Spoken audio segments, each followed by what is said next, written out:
So welcome back, guys, to another video, and today I'm be doing a review on Fighting Rage. Now, Fighting Rage has been out on Steam for quite some time, but now you can enjoy it on home consoles. I'll be talking about the Nintendo Switch port, which I have to give a big thank you to the folks at Seba Games Dev for sending a review copy to the studio. Now, Fighting Rage is a 1 to 3 player co-op brawler that's a love letter to the 80s and 90s games of that genre. I mean, I had a small tear come down my eye when I was playing it because I was picturing myself in a smoke-filled arcade and 7-Eleven, playing games like Double Dragon and Renegade and Bad Dudes, Battletoads, and so many games. I was feeling that nostalgic buzz, and the story itself to Fighting Rage is very black and white, but it does have shades of gray that I don't want to spoil for you guys. But pretty much the human race is enslaved by this mutant civilization, and it's your job to stop them.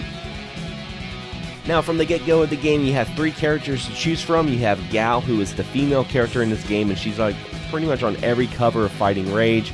She's very light, she's very agile, quick.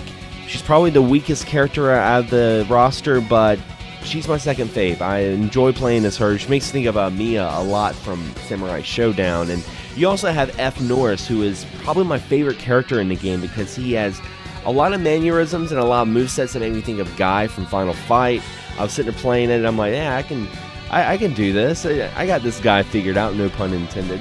And you also have Ricardo, who is the one non-human character you can start the game as. And Ricardo is like a tank. He's very heavy. He's like this minotaur, and you can feel every weight with every hit. He's probably my least favorite because I don't normally like to play as tank characters because they're pretty slow. Now, one of the most important aspects of any brawler, in my opinion, is gameplay and controls. Because this game, you're going to be spending most of the time beating the snot out of characters, and it's got to be fresh, it's got to keep your attention. It can't have the same moveset and get boring, and I can testify that Fighting Rage does a great job with a very complex control scheme because it's only got 3 buttons.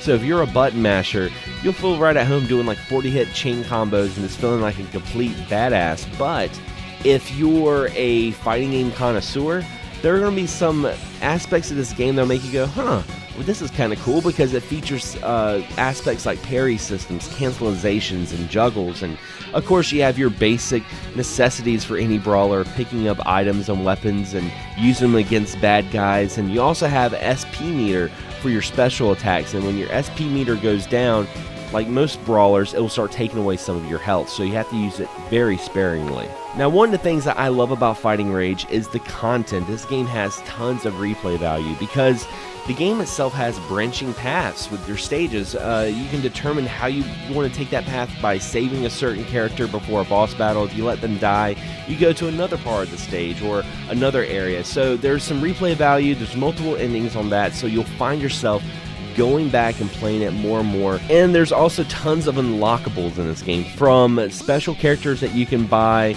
to various different modes. I know there's a one-on-one player mode that's kind of like a fighting game. If you've played Double Dragon on the NES, you know what I'm talking about. It's almost like a fighting game with the characters you choose from the game itself and have one-on-one fights, and I think that's really cool. The training mode, I think, is really interesting because you can actually level up your character. You can use that experience for new movesets, and every time you die in the game, you get the currency to go to the shop in the beginning of the game to buy these modes. And there's just so much that you can get, so many different characters, so many different aspects that keep making you want to go back to this game, and I think that's really awesome. Especially in the days of microtransactions and DLC, this is definitely very welcome. Now, before I give this game a score, there is one thing I don't like about the game. I wish it did have online multiplayer. In this day and age, it would be nice to have a brawler that you could play with your friends online, but I do understand this is a very indie title. This game was made by one guy and was made by another guy that did the soundtrack. It's a two-man party. It's a two-man team, so I can understand the resources that go into making an online multiplayer game may not have been in their reach at that time. Not saying that they would add it later on. That'd be nice if they did. But that's really my only gripe about the game. The game itself is just freaking awesome. It's a great beat 'em up. It's got so much great content. And for $19.99 on the eShop, I feel like you're getting your money's worth. So with that, I want to give this game a score, a 9 out of 10. I highly recommend you guys check out Fighting Rage. If you're a big fan of fighting games, and beat 'em up genres, this needs to be on your home console or on Steam. Go ahead and buy it. Support these guys. These guys did a fantastic job. Anyway, guys, as always, thanks for watching. Thanks for subscribing. If you enjoyed this video, be sure to hit the bell beside the subscription button. This will notify you on all future content coming out on this channel. As always, guys, thanks for watching. Thanks for subscribing. And as always, happy gaming.